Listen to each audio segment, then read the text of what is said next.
Welcome back to 7th Grade Mustache. On today's episode, we'll be speaking about the custodians of culture. Culture is defined as that integrated whole that includes beliefs, knowledge, arts, and other forms of expression handed down through generations. Think of culture as a river. The level rises and falls.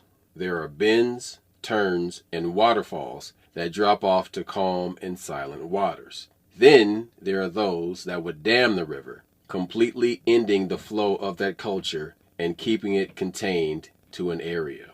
Some aspects of modern culture have deep pockets to finance their preservation of land, artifacts, and stories. And one agenda will always supersede all others for hundreds of years until the day many people get curious and begin asking difficult questions. 2/3 of our national parks are historic and cultural sites, but the role the National Park Service plays in protecting and interpreting American history is often overlooked and largely underfunded. Now, perhaps one could say the National Park Service is also upholding a culture of dark arts human sacrifice by misreporting the number of missing persons in national parks, charging huge sums of money for anyone requesting a list of those missing persons in those national parks. This is an effort to deter researchers from uncovering the true reason why people go missing in natural parks. This is one of those things that comes up from time to time, but it gets swept under the rug. And you see how these government agencies just toe this line that keeps the number of people invisible to most of the public. That's one of the biggest numbers that people bring up when it comes to missing people. How come it's the same every year? Like, don't get me wrong, it varies within 1,000. It wouldn't be the same every year. If missing people was this mystery, it would go up and down, like drastically. Oh, we lost 1 million this year, then we lost 5,000 next year. No, I think every year is like 200, 300,000 go missing, every year. And a large number go missing in national parks. That's why these are big secrets. Like, it's craziness that the number doesn't vary very much. So that makes you think that it's on purpose, or that it's like clockwork. It's something that happens every year. That shouldn't be the case. Missing people should vary. Right, but then you have this number of black children that go missing in the streets of Washington, D.C. New York, Jersey, those places, yes. But we're talking about the nation's capital. And this is a huge amount of black children that go missing all the time. And I find this really strange. Why aren't people really looking into this, trying to solve this problem and alleviate the issue? The number seems to be the same every year. That's just curious to me. Society's growing, but that number, it stays the same. That makes me think it's on purpose, that whoever these perpetrators are, they're snatching the same amount every year for their whatever their nefarious purposes are. So I find that very odd. But that is a tradition. And so yes. These subcultures, they have their custodians. And these custodians, they maintain the status quo of procuring enough children for their supernatural rituals. Now, this goes back all the way to the founding of this country, and maybe even 100 years after the country was founded, because then you had the orphan trains, and you had all these children that were brought over from Europe and brought over from the large cities in the east of the United States, and they were used for many different things. There's an organization that was entrusted to shepherding the children in this process, and it's called the Odd Fellows or the Rebeccas. Or they're used to populate or repopulate areas. That's one of the big things that people have been talking about lately, that many of these cities have already existed over here in America and South America, North America, all around the world. One such example is when you look at the Aztecs and the Mayas. Those pyramids, those ruins that they found, they admit that they were here when we got here. Most cultures don't admit that. Most cultures in America, they built this, they built that. But when you do the research, those pyramids, those cities that those people inherited were here when they came here, whether they came from the north or whether they came from the South, they were already here. And so that's one of these curious things that's coming up now, that many of these cities in America, Kansas City, Chicago, Philadelphia, these cities existed when we got here, and we just re-inhabited them. And that's also, when you talk about this orphan trains, that's one of these things that they were talking about, like, hey, they were moving people all over the place, just snatching them up, taking them and moving them. So I just think it's odd that these cities might have already been here. Well, that's definitely a possibility that, people should look into. But the one, when you look at what is maintained or how some of these traditions are kept alive, there's a lot of sinister ones, which is like why I'm going in this direction, because we can turn this into some PBS documentary flavored thing where the people of the plains have been around for a long time and they've kept their tradition. No. We're talking about the good and the bad in this one. So the German Nazi culture that is still alive and thriving 30 years after World War II.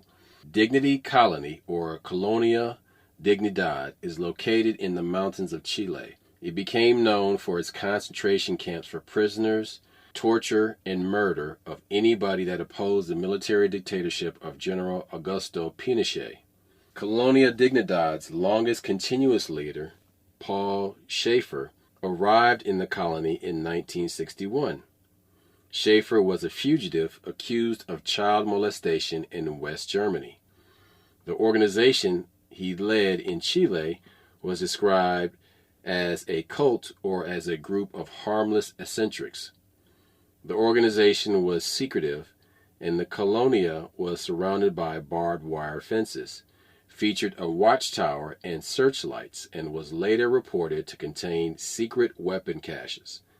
External investigations, including efforts by the Chilean government, uncovered a history of criminal history in the enclave, including child sexual abuse. What years are we talking? I'm just curious. So he arrived there in 1961. It had already been established at the end of World War II. So you had all these Nazis who went to South America, to Chile and Argentina, and they're that's hiding been proven. out. Yeah, that's not conjecture. That's been proven. This is proven. Yeah. Remember, that was a big deal because remember that one dude? Oh my God, I can't remember his name. Remember, he would experiment on twins during the Holocaust. Joseph Mengele. Mengele, yes. Mengele would experiment on twins because you had literally, I'm torturing one, but I want to see the effects of this drug on another one that's eating properly. And they would do this kind of crazy stuff. And that was a big rumor. I remember watching a special about it. There's this town in South America that has a shitload of twins. Like literally, every third birth are twins. And so they thought that maybe that he had meddled with the people. So they get down there, they find out it's just some naturally occurring thing that has to do with the environment. But that was their thing. Like, oh, we know these Nazis went to South America. Did Mengele do something to these people? And was he experimenting on them? And so, but no, it was a naturally occurring thing. And I still can't remember what the cause was. Since we're going there, recently in New York, they find this synagogue with these underground tunnels. And the crazy part, so me and you we glanced over this, but we had started to talk about it. So this brother says, there's these Jews under my feet. Y'all ain't doing shit about it. And this nigga's going off. It's been going on for a year or so. Finally, they find these tunnels under that synagogue, and they raid it. And so he had been documenting it. So that's where a lot of that footage came from. He said, "Yeah, I hear these Jews under my feet. Y'all ain't doing shit about it." So why would a synagogue need underground tunnels? Now, if you were talking World War II time in Germany, I might get it. But we're talking about right now in New York. This has been going on for a couple of years. The video pops up where they're being raided. So, and they show this video of this. I want to say he's a rabbi, but he's kind of young, climbing through a hole, coming up like a Teenage Mutant Ninja Turtle. Yeah. Now, the reason I bring that up is because I remember Rabbi Leibowitz. This is a recording from the '80s where he talks about that we use Gentile children in our sacrifice cookies and these cookies. But I thought that was something just from the 80s. But I had a kids book that I brought my grandchildren. Well, that shit went back to the 1600s over in Europe, and they were talking about how the Jews were persecuted, and they were trying to bring a golem around to protect them. That's a whole other story. But clearly, that there is some kind of tradition going back to biblical times, I guess, when they was worshiping Saturn, where they would take non-Jewish children, kill them, and use their blood in cookies. Some kind of, and so, according to Rabbi Leibowitz from that recording from the 80s, he said that's why. Why do you think that the same amount of people go missing every year? Why do you think that there's Jewish butchers all over the place? Why? And the example he used is that we just needed the blood. We don't need their flesh. But funny thing is, one of our biggest he's saying this, one of our biggest supporters, or one of our biggest customers, excuse me, at the time was McDonald's. He said, yeah, when we're done, we sell, we mix it with the regular meat, kind of thing. He's alluding to that. You've heard this recording, but like I said, I don't want to talk about it without having it here in front of us. But so there are what you call them, procurers of culture. So there are evil ones too. Hell, the fact that America is founded on racism, so many of these stereotypes are forms of that, where you're like, niggas don't make good coaches. We can play basketball, but we can't be a coach. That kind of stuff. Or black guys don't make. They're not good for the army because they're cowards and they run, and that's not the case. Clearly, that's not the case. Why do you have to gang up on us? But like I said, there are traditions that are very evil. And when you brought up the national parks, that's what came to mind for me, was the fact that I remember hearing recordings. Also, most recently, when anybody can Google this, they have videos of these Jewish guys in these synagogues and churches in New York, and they have all these tunnels underneath them. If you're dealing with child trafficking, that sounds like that to me. Because what do you need that for? What else are you doing in this day and age? It could be drugs, could be other stuff, but the bottom line is that there's a culture of this stuff. Overseas, there are other situations where there's sacrifices, or they let it tell you that cannibalism is not an issue anymore, but they still don't fuck with certain people. Look, I think that we take things for granted when it comes to culture, and that culture is just language, it's just dance and some ceremonies, when some of these ceremonies have other sinister histories behind them. You had broke it down when you were talking about one is sun worship, one is Saturn worship, and one is moon worship, and you were breaking some stuff down on some podcasts a while back. And again, a lot of these things that we see today are they have to do with Baal. They are worshiping Baal, even though they might say Lord, or they might say God. They use those general terms, but they're not talking about the Christian God. They're talking about somebody else. You see that stuff in rap and rock music. You see the stuff in these situations where these are weird ceremonies going on during the VMAs. Why the hell they need all them flames in a rap video? Or I didn't know country had to have flames in the background. What's going on? So a lot of those are straight up ceremonies. So indeed they are, and a lot of these ceremonies are based on old traditions that keep getting rehashed and moved to the front. And this type of hazing of musicians by A&R and record company executives and record company owners, it's all this sex magic that goes back to right Aleister Crowley.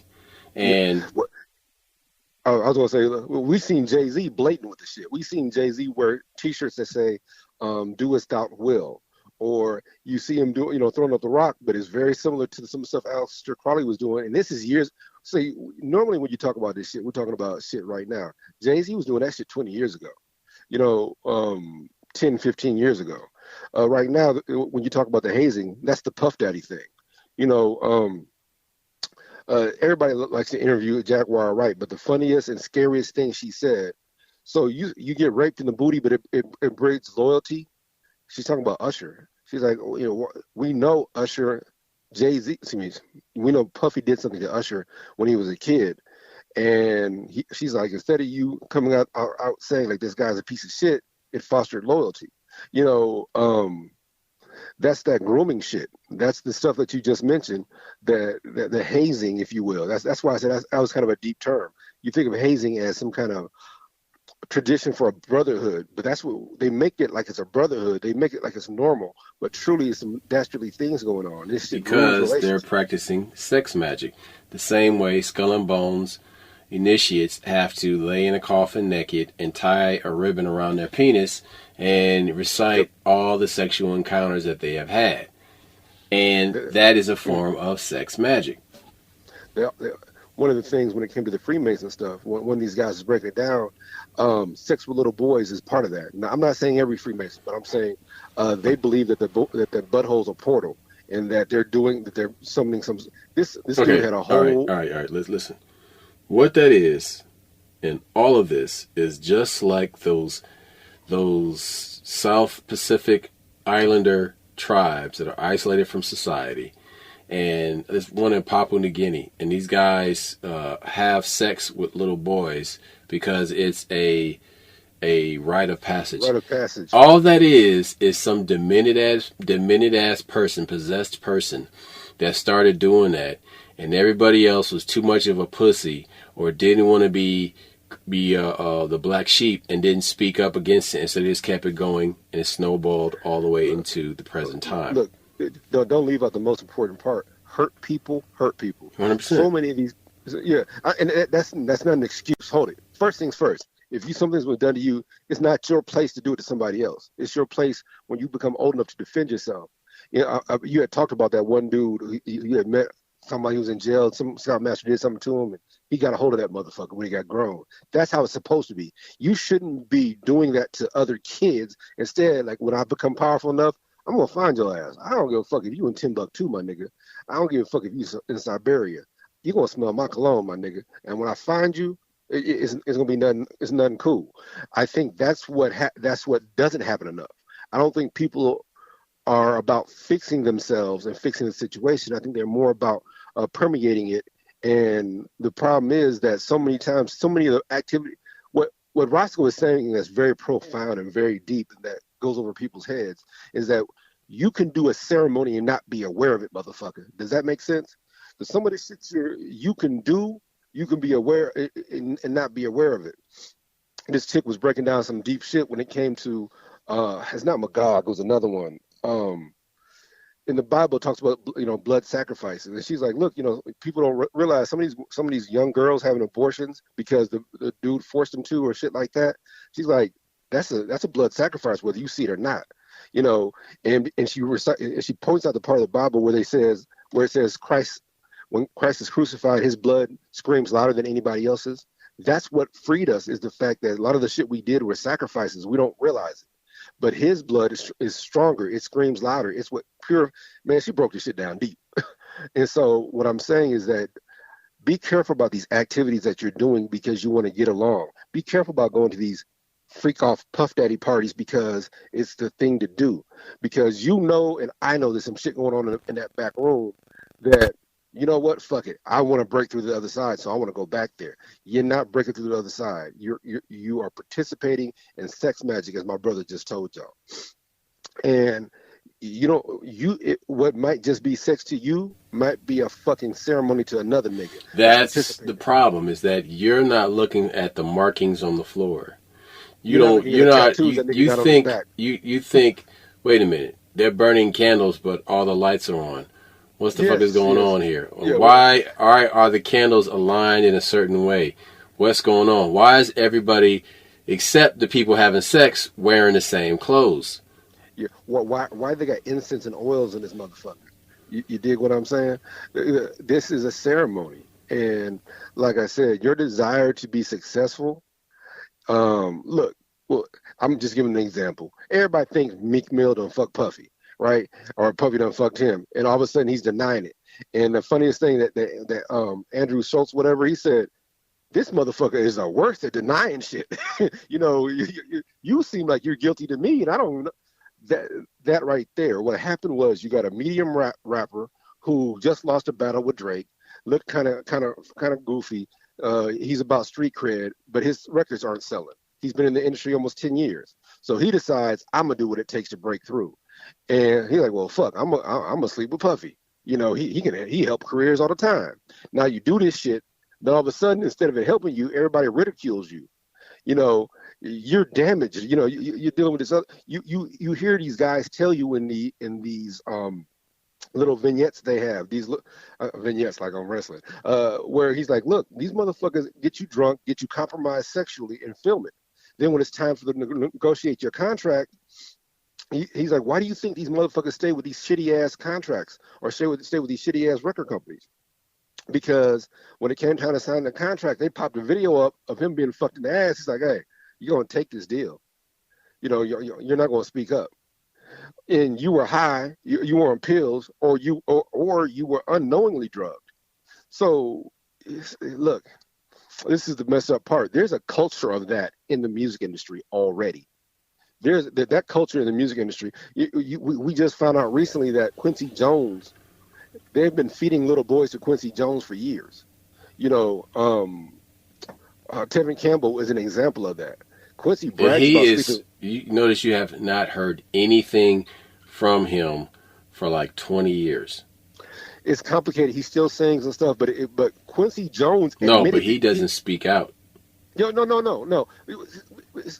Okay. This is the messed up part. We all know this kid is gay. What if the kid wasn't gay? What if the kid went to Hollywood to have a great career? Prince discovers him. This motherfucker is super talented, and Quincy Jones fucks a little boy and messes him up in the head. Now the poor kid thinks he's gay or thinks it was his fault and now he's a 30-year-old man dealing with those injuries. But people still want you to sing and be that young little kid when you're a grown man. Everybody, who's the guy from Major Payne, the little kid from Major Payne that's grown now that people loved. He said some deep shit. The one that they said that Jaguar Wright said he ain't crazy. Orlando Jones or Brown. What's Orlando's last name? Orlando Jones. I thought Orlando Jones was the tall dark skinned nigga. Who's the light skinned kid that was the kid in Major Payne? Is that Jones or Brown? I don't want to. It must be Brown. Okay, so Orlando Brown is the one that is so extravagant. He talked about Puffy before this shit even came out. He said Puffy gave me the ushka. And what Jaguar said, she said that guy's brilliant. In that last interview I saw where he talks about what he's talking about and what they asked, he's telling you what kind of messed him up as a kid. So he's on the set of Major Payne with Damon Wayans and the chick from Fresh Prince. I can't think of her name. I think she's a Jones. He said, I was a kid and she gave me a puzzle and I'm doing the puzzle and it's between sets. So I go in the trailer. I'm in Damon Wayans' trailer and I'm doing the puzzle. But he said, I'm a kid. All of a sudden the trailer start rocking. Like the trailer's rocking and rocking. He opens the door and he see Damon Wayans having sex with old girl from Fresh Prince. You could tell this messed him up. Because you're talking about this kid is 7, 8 years old. And he's like. And how old is she? Which girl are you talking about? Not Ashley. What's the older sister? What's the older sister name? Was it? The whatchamacallit one, the stuck up one, Hillary. Hillary, yes, we're talking about Hillary. But she was in her 20s though back then. Yeah. No, this is not some underage shit. This is the Michael Jackson shit. This is the shit where what he's saying is what messed him up is that Damon talks about he's such this good husband and he was loyal to his wife. And he said, I'm 70 years old watching you have sex with somebody else. And it messed him up. You can tell, I don't know if it messed him all the way up, but you can tell that. And he said, there would never been a Major Payne 2. I don't care how much money you gave me until you fix it with your wife and you tell her what you did until you apologize. But you got to understand, a lot of people don't understand. That's one of the things that messed Michael Jackson up. When Michael and the two youngest is Michael and Randy, whichever two are the youngest, they were forced to hide in the bed while their brothers would have sex with these girls, right? And then Joe Jackson, he got the groupies before. So Mike is talking to his mom, knowing that his dad just slept with some groupies, then gave the groupies to his brothers. That kind of shit fucks a lot of these people up. And so when you talk about there's a culture of this shit in the entertainment industry we're not just talking about the freak offs. We're just talking about in general. You hear about Corey Haim and the other one. They were, they talked about what they had went through in the industry, and some of the stuff just came out. So it's crazy that there's just a general culture of debauchery, but then there's an underlying culture of Satanism and demon worship and all kinds of other stuff going on right in plain sight. And I think that sometimes, oh man, shit, well, he's just doing this.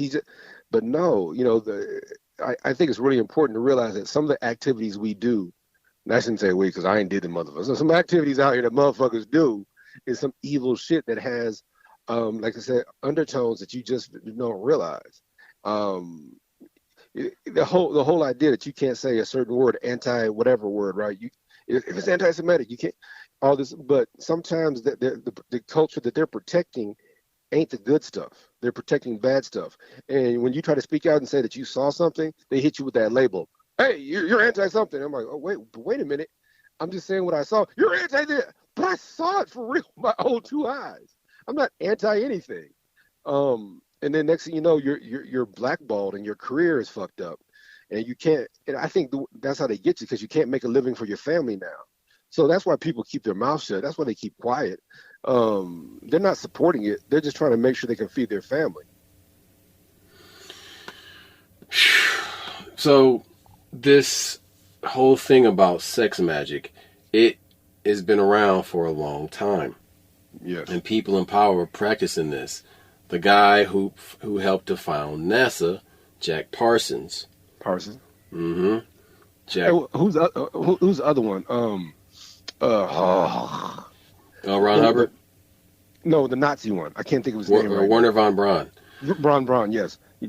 He was another one that was big into that crazy shit. Go ahead. I'm sorry. I couldn't think of the guy's name. Werner von Braun and Parsons are huge in NASA, in the history of rockets, period. But go ahead. Right. So what's crazy is because these people, the names of things that we look at, and we don't even examine the base of it or the depth of it, the origins. Plain sight. On Halloween 1936, the group made up of Jack Parsons and his friends performed their first motor test near Devil's Gate Dam in Pasadena. The motor exploded, but soon they became infamous on campus. They were called the Suicide Squad, due to the danger and perceived craziness of their experiments, particularly as rocket technology was considered by many scientists at the time to be foolish and mere science fiction in terms of any practical use and development of the technology. The Suicide Squad was the beginning of the famed JPL, Jet Propulsion Laboratory, the institution responsible for the Mars rover landing and many other advancements in rocket and robotic sciences. The non-scientific ideas were based on the occult, Satanism, and black magic. Parsons swore the oath of the abyss, having only the choice between madness, suicide, and that oath. He said, I took the oath of a Magister Templii, even the oath of the Antichrist before Frater 132, the unknown God. And thus was I, Antichrist, loosed in the world, and to this I am pledged that the work of the beast shall be fulfilled. He had a secret life totally at odds with the public one, and it came into public scrutiny as the 40s moved on. And him and his wife, they came in contact with the Agape Lodge of the OTO, Order Templi Orientis, the International Magical Fraternity in Los Angeles in 1939. But he joined it in 1941. And this guy got more and more involved in this dark magic and sex magic. And he became friends with L. Ron Hubbard, who was a megalomaniac and has written statements in his notebooks that say, all men are your slaves.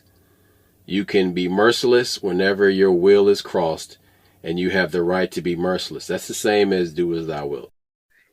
When we were kids, there was a book called Dianetics that was written by L. Ron Hubbard. That was on like the New York bestsellers list for like 25 years, and people they read it like it was a self-help novel or some shit like that. But it dealt with the occultism and some other things like that. Parsons and Hubbard practiced sex magic. A robed Yes. L. Ron Hubbard chanted incantations while Parsons and his wife-to-be, whose last name was Cameron, engaged in sexual intercourse intended to produce a child with superior intellect and powers. The ceremony was said to span 11 consecutive nights. Hubbard and Parsons finally had a falling out over a sailboat sales venture that ended in a court dispute between the two. They broke up the band over a boat. Nigga, you ain't paid me enough. Shit, you owe me $75.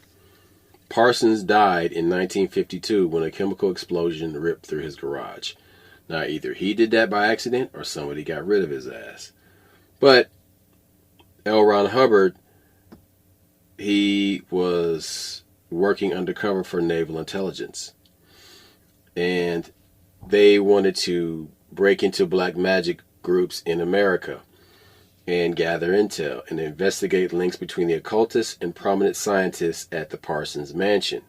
Hubbard said the mission was so successful that the house was burned down and the black magic group was dispersed. But Parsons' widow, Ms. Cameron, disputed Hubbard's account in a brief interview with the LA Times. She said the two men liked each other very much and felt they were ushering in a force that was going to change things. Yeah. So he went on to create the Church of Scientology, a masterpiece of mind control.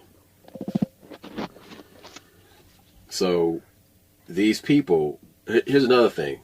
Jack Parsons contributed to the occult design of the Pentagon. Right. So this is a guy who took the oath of the Antichrist in 1949, contributed to the design of the Pentagon under CIA Director John J. McCloy, who, of course, is probably Skull and Bones. At least. Right. In the least. Even when you talk about Skull and Bones, whose skull and whose bones are they? Geronimo. Yeah, you know that, and I know that from past podcasts and our research. But like I said, that family has commissioned to get those skull and bones back, and they ain't got them. George Herbert Bush, the granddaddy of George Bush, whatever, was a telegraph writer, and stole that shit or something. It's when you read this stuff, it gets crazy. That these people are going through these links to procure success. Is that what we're talking about here, or it's disgusting to say to me. And they do this stuff.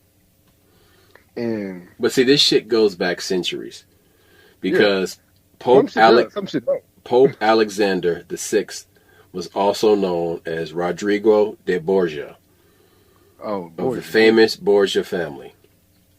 Rodrigo Borgia bribed his way to the top and used his position to enrich his friends and family. He was the head of the Catholic Church and the ruler of the Papal States from August of 1942 until his death in 1503. He did everything from selling church offices to hiring 50 prostitutes in one night to secure his place as history's dirtiest pope. Man, shoot. You would have thought he played the NBA or something. But it is important to realize that the Church of Jesus Christ that was founded by apostles was taken over by the Church of Rome and is now what people recognize as Catholicism today. And they removed the apothecary, those books from the Bible. They keep stuff hidden. Look, but listen. But what do you do when a person is trying to blow the whistle on your situation when you're doing dirt? You get rid of their ass. Pope Alexander VI. Pope Alexander VI executed the Catholic monk Savonarola, who attempted to clean up the church corruption. A guy named Pico della Mirandola was condemned when he published the Kabbalistic thesis, attempting to enter Kabbalistic teachings into the Catholic Church. Pope Alexander. Yep. Now watch this though. But he was rescued by Pope Alexander VI, stating that the Kabbalah is suitable for study by the Catholic Church hierarchy. Okay, you can study it, but don't make it part of the church. Or more importantly, it's not what you make part of the church, it's what you do behind closed doors. Too many times these motherfuckers find this stuff and they start worshiping and having ceremonies behind closed doors, giving rules to the working class people like, hey, we need you to pay your tithes, this. But the whole time they pissing on idols and on idols and doing weird shit with runes and shit behind closed doors. That's the shit that we're talking about. And that shit does happen. They remember with Demolay and Friday the 13th, they bust in on them, on the Knights Templar, found them fucking on different shit and using crosses all kinds of different ways. Right. So now, hold it. The problem with that conversation is that would really happen, or is that? But that was probably sex magic, because this is well known that they would do this. Yeah, I get that, but I'm saying sometimes the Pope would use that shit to discredit somebody. So again, I wasn't there. I don't know which part is true. I don't know who the good guys or the bad guys was. But I'm just simply saying that discrediting. They're both bad. They're both bad. I'm telling you about this sixth Pope, Pope Alexander the Sixth. I'm telling you how these motherfuckers are evil. Yeah, they were both evil. So okay, what people gotta understand in a situation like this, there ain't no good guy. Like, there's just shades of gray, and really it's just a lot of darkness and very little gray. See, and I hate this phrase, but that's when people say, well, they're the lesser of two evils. There's no such thing as lesser of two evils. It's just evil and evil. Yeah. This one, I ain't less evil. But the bottom line is, these motherfuckers are fucking little boys in a butthole for wealth and magic and power. So, but look at this, though. Portal. So there was a guy named Johannes Reuchlin, and he taught Kabbalistic Catholicism. And he taught that the devil was morally neutral. There you go with that bullshit. He was a scholar of Greek and Hebrew, whose work also took him to modern-day Austria and Switzerland, Italy, and France. Switzerland, the area that the Khazarians passed through on their way to Russia. The teachings of Johannes Reuchlin was an inspiration to a guy named Eliphas Levi. In 1861, Jewish guy, he printed the first widely distributed image of Baphomet on his book called Transcendental Magic, its Doctrine and Ritual. Levi and his teachings were protected by the Catholic Church due to the curiosity of Pope Pius IX. Look at this shit. So, many centuries later, they're still protecting these motherfuckers. Same Catholic Church. Okay, Pope Leo X protected the banks and allowed usury in 1515 to become a common practice. This is where interest starts to get introduced into the world. Compound interest then took hold in the Western world. Pope Clement VII called a sodomite bastard. Fucking little boys. The Kabbalistic practices were beginning to infiltrate the Catholic Church. There's a guy, there's this term, Ein Sof, and it's EINSOF, and it's part of the ideology that these Kabbalistic people practice. The Zohar explains the term Ein Sof as, before he gave any shape to the world, before he produced any form, he was alone, without form, without resemblance to anything else. Who then can comprehend how he who was before the creation? Hence, it is forbidden to lend him any form or similitude, or even to call him by his sacred name, or indicate him by a single letter or a single point. But after he created the form of the heavenly man, he used him as a chariot wherein to descend, and he wishes to be called after his form, which is the sacred name Yahweh. Whew. Dude. So, what we're talking about here is the infiltration of church or religious organizations and the continuation of dark traditions, or maintaining a culture that allows this evil to persist. These custodians of this dark evil culture. Like I told you at the opening of this episode, this discussion is more about the people who maintain traditions that you take for granted, that you see in your face all the time. The Mormon religion, the Mormon division of Christianity, is mostly Masonic rituals. And you will see this when you go to Salt Lake City and you go and you see a presentation about the story of Joseph Smith. The angel that he refers to is not an angel that came from any of the Bibles.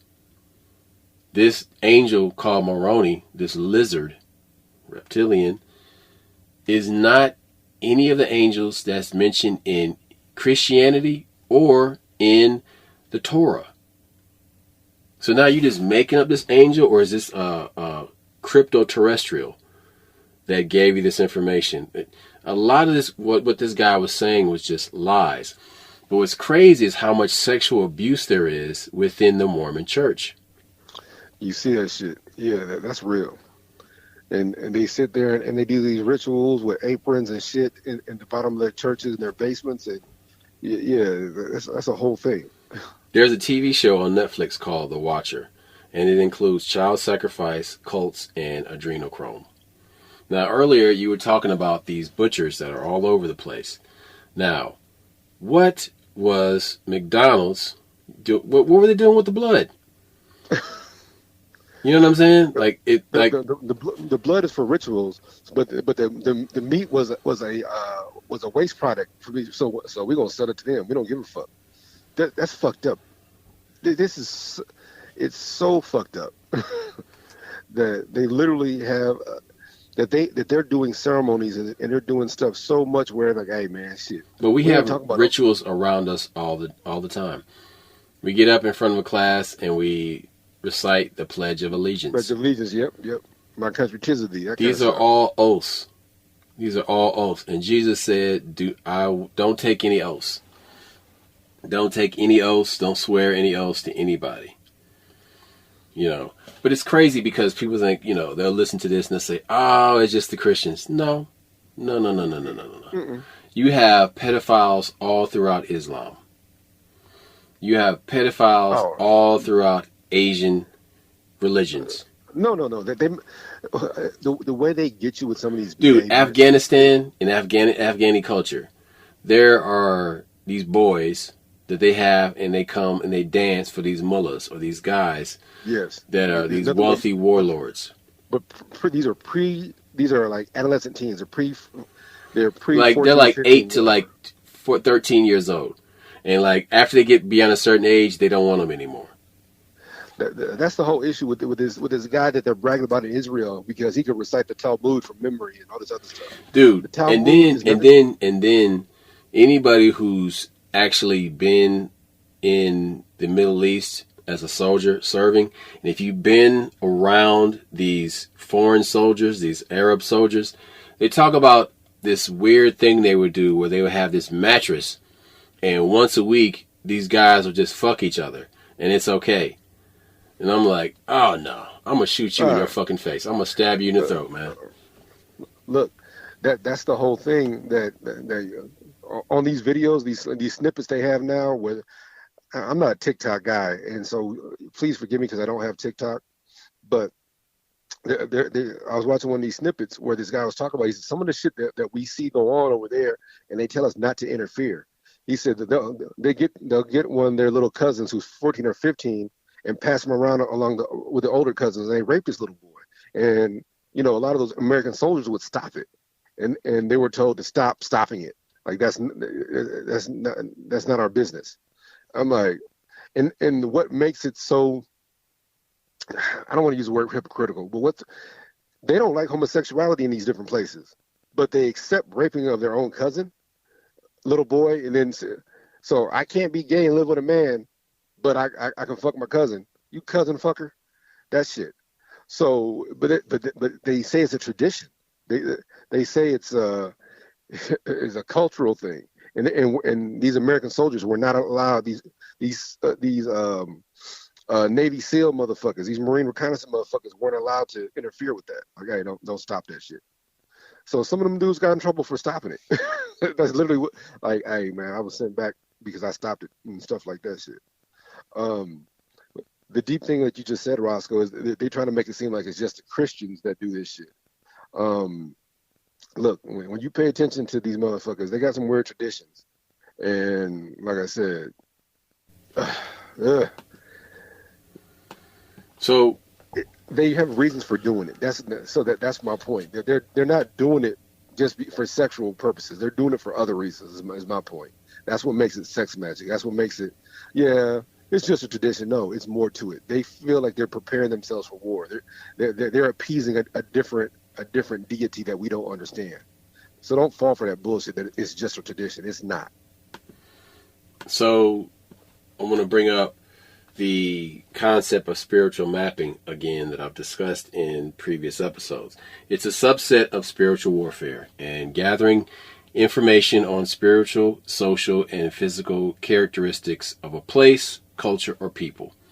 So you want to do, there's three different parts of it. And the first is reconnaissance. So you want to gather people with spiritual discernment to read the terrain. Then those people have to conduct research based on historical, demographic, and interviews with locals. Then the third part is informed intercession.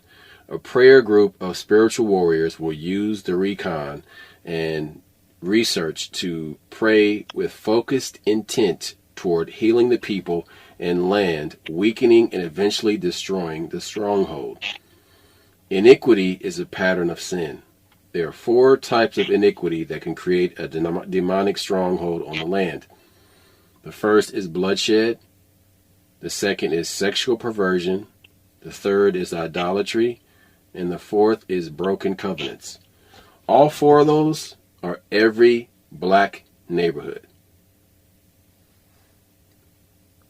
Every ghetto has some aspect of that. Now, You got blood. You said bloodshed. bloodshed, We sexual got that. perversion, Sexual perversion. We got that. Now idolatry. Now, that's idol worship. That's idol worship. money, gold, When yep, yeah, when and motherfuckers love their broken car more than their kids. broken covenants.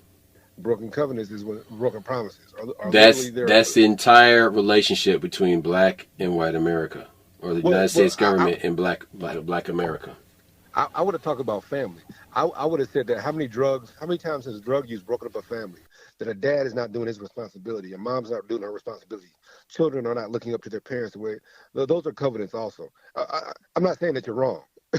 I'm not saying that you're wrong, but I'm addressing what you're saying about we see this so much in the black community that we don't realize that we're invoking demons. Does that make sense? That we're literally bringing.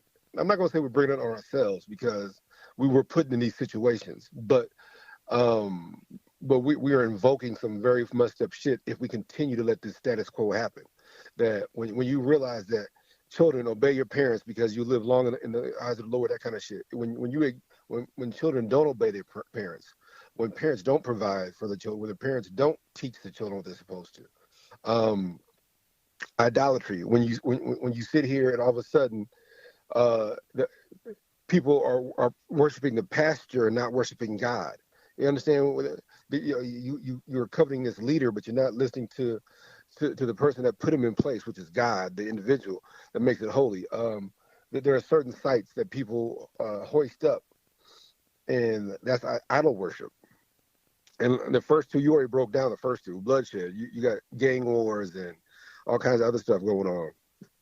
So, yeah, I think that you had a very astute observation when you're saying that this is something that goes on in the black community way too much, and it has a generational curse, or is bringing on problems that are much bigger than we understand. Um, the problem is that you have also spiritual and emotional residue in a place like Baltimore. Yes. Baltimore was one of the biggest slave markets in the world. And in a slave market, you're going to have breeding going on. Yes. And you're going to have interbreeding going on, which means incest. And all of this creates emotional shockwaves that ripple through time and become embedded in the structure of the building. Or if there's stone around, the stone, the quartz crystal in the rocks, in the dirt, in the soil, store this. So that anything that follows that will contain this tragedy. Which is why that place continues to look like a war zone. Which is why there's always so much crime there.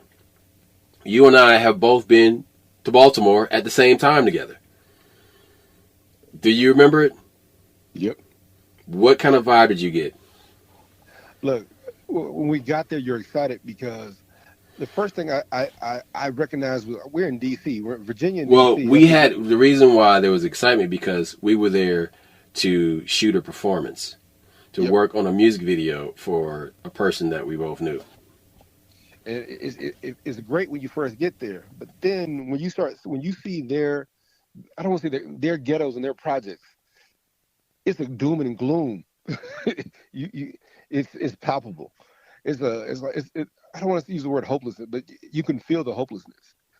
And I don't want to say that because I know people that are from there and they're doing great. But I'm telling you that's that's a real ghetto. Them niggas is different.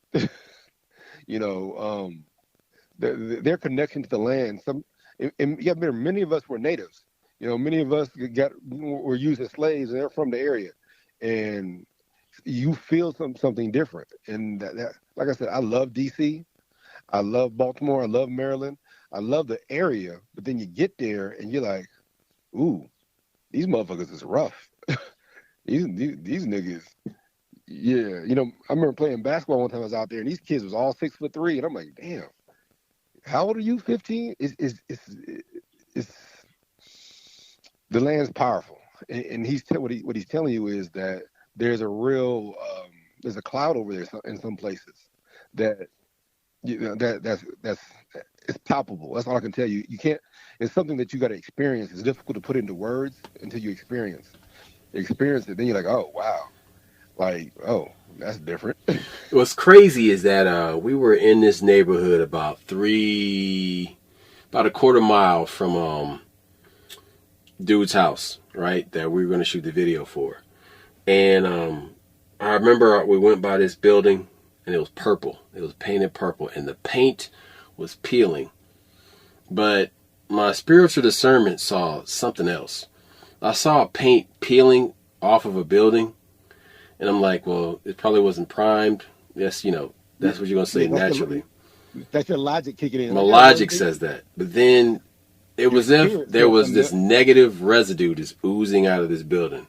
That was pushing through. And this building had to be at least a minimum of like 120 years old. And I'm like, I mean, I could feel it wherever I go. Like there was just blood in the soil. And it was everywhere. You could feel this shit everywhere. And I'm like, wow, this place here is a fucking den of iniquity. You know, now, of course, motherfuckers like were trying to defend it. Like, bro, I get it. That's where you from. You got good memories there. But there's a dark, evil fucking history in that place. And you a fool if you don't fucking acknowledge that shit. So when I went there and like I spent some time there and checked the place out, I'm like, all right, yeah, I'm good here. We can get the fuck on now. You know what I'm saying? Like, there's no reason to stick around here. Like, let's get out of here. Look, I'm not saying it can't be saved. I'm not saying it can't be fixed. But I'm saying there are certain things that when you want to fix them, you got to acknowledge it first. You can't just sweep around the dirt and say you're done. There's some things that need some deep cleansing, and you got to address those issues. You can't just like, man, it's gonna work out. I don't know, bro. I mean, people attempt to change the names of places. I mean, such as the Colonia Dignidad. In 1991, the name of the settlement was changed to Villa Bavaria, or Bavarian Village. And after Schaefer fled Argentina in 1996 to escape even more child molestation charges in Chile, control of the residents loosened, and residents of the colony are now free to leave, and the site is open for tourism. This guy has a history of child abuse. Why is this a recurring theme? You see it in the Mormon church. You see this shit in the Catholic Church. You see this shit in Islam. You see it in Afghanistan. You see it amongst Buddhist monks. Everybody they can't keep their hands off of children. And it's all this child molestation. It goes... It's everything from adrenochrome to these old world fucking rituals. And that's what... But why are they not going after old women? How come nobody wants to molest the old woman? Because this is about life force and essence. And old people are drained of their life force. Like, pussy got an expiration date. They're like, nah, we don't want that. Right. You know, but actually what you're saying is actually very profound. That whatever started this is deeply... But these dudes don't fuck each other, though. Yeah. So it's all power and control. This is about ceremonies. This is about power. This is about being elitist. This is about I'm better than... breaking the will of somebody. So then when you break the will of a person, there's this thing they call loosh, or like this emotional energy that's gathered. And either they inhale this or they put it into some type of, cauldron or some shit. And they use it for these magical purposes. But people, they feed on fear. The adrenochrome is fresher when somebody dies a certain way, or the blood comes out after a little boy's rape. They talk about this crazy shit. This shit has been talked about. This is not something. This is not conjecture. How's that sound? We're not elaborating because we have an audience. No, this shit's been talked about. You hear motherfuckers say this shit, and I'm like, ooh, that's fucked up. Yeah, but people can say, oh, well, these guys are just putting two and two together. What stops you from doing that? What stops you from seeing all of these things that keep adding up? And I'm like, well, okay, you're saying this guy hasn't stabbed anybody, but he's always carrying a knife and his hands are always bloody, and people get stabbed when they spend more than 5 minutes around this guy, but you're telling me he doesn't stab people. Hold on, don't leave out the most important part, Roscoe. He's rich. He's rich. Like, Harvey Weinstein wasn't a problem until, like, you know what? Finally, I do something about the guy. He's been doing it for years, wrecked all these lives. Now, I just think it's odd. I can't find a rerun of The Cosby Show, but they didn't pull down New Line Cinema. They didn't pull down them movies that Harvey Weinstein was a part of. They didn't pull, but like right now, you're like, hey man, I want my kids to watch The Cosby Show. I want them to watch a black family show that doesn't have a bunch of corruption and drugs in it. Nope, can't find The Cosby Show. But I can find all these movies that this dickhead produced. Still going strong, still up there. People still saying that he did more harm than good. Destroyed these women's lives. So that's you talk about somebody being McStabby, but if he or she has enough money, enough clout, nobody sees it. They can stand there in a room, bloody as hell, talking normal, and motherfuckers will talk around it, hoping that they're the next person that succeeds, but not realizing they're probably the next victim. See, they don't give a fuck about they're like, you know what? I'm weighing my options here. I can get fucked in the ass, but I can become a millionaire. I'll spin the wheel with my butthole. Let's go. And that's what they're doing. And if enough people that he or she has made powerful are in a room, they will celebrate the guy. You saw Oprah kissing that guy's ass all over the place. All kinds of pictures of Oprah with Harvey Weinstein. But the good-looking bitches that he was raping, shit, they someplace else.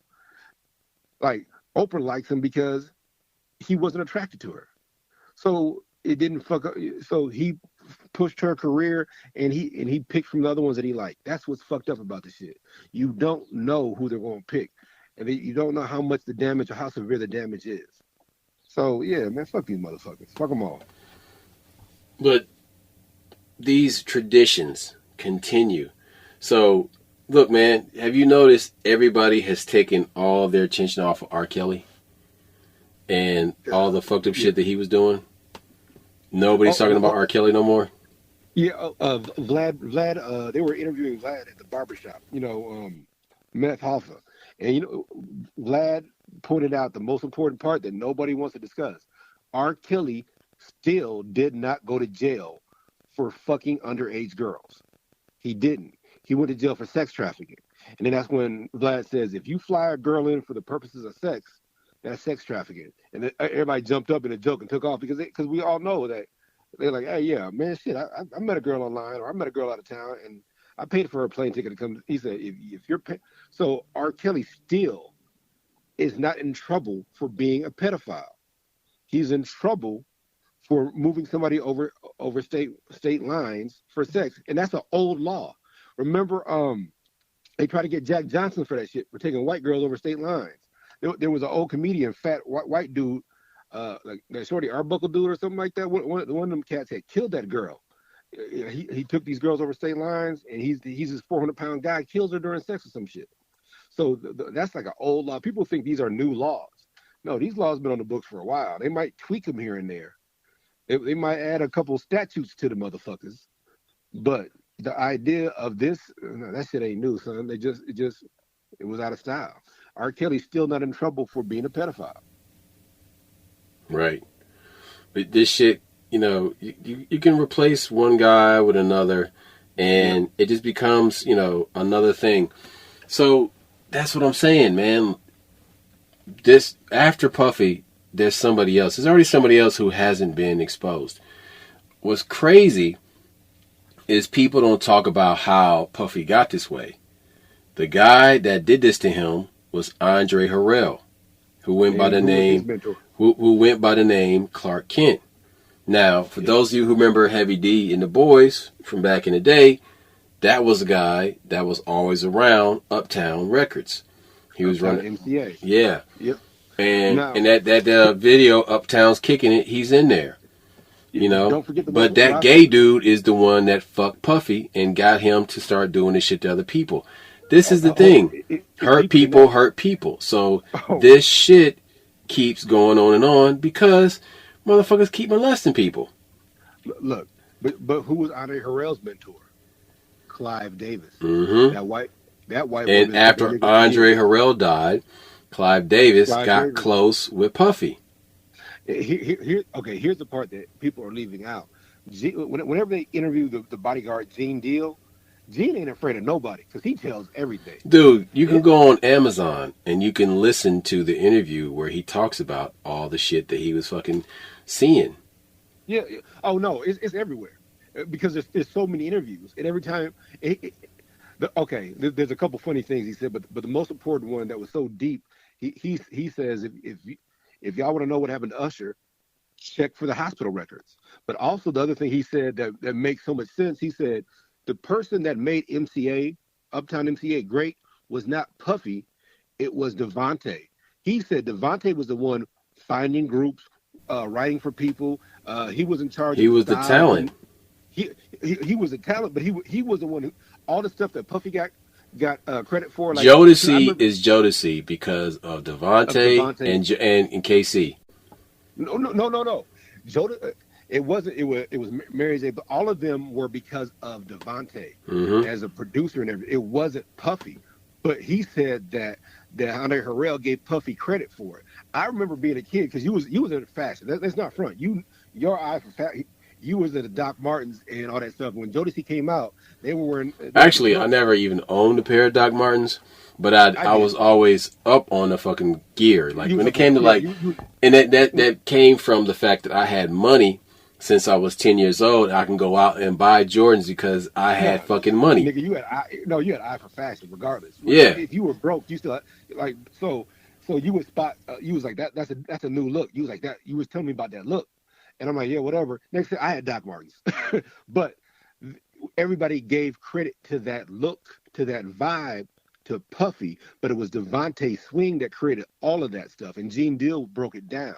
So that's when you realize Andre Harrell groomed Puffy. And so if Andre was fucking Puffy in the ass, then it was only a matter of time before Puffy started fucking people in the ass. And And like, how do you sell this motherfucker? Oh, this is how you get rich. Oh, okay, no problem. That's how you get rich. Then I'm gonna help other people get rich. I'm fucking like, you help Sugar Daddy motherfuckers went get to gay, a car motherfucker. wash, nigga.